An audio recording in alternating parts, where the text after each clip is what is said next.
have seen, man, the guys are tired. They have had fun. Even the camels, they have started their jabba.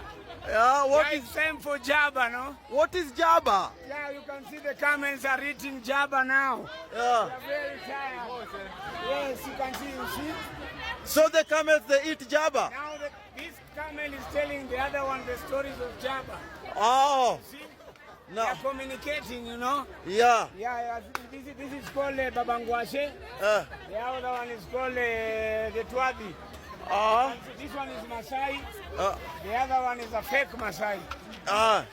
And what do they eat? Jabba, man. They eat jabba. Yeah, you can see, man. Even the boys in the wood. So they had fun. You see, that one is wearing balloon. That one is wearing balloon. Hey.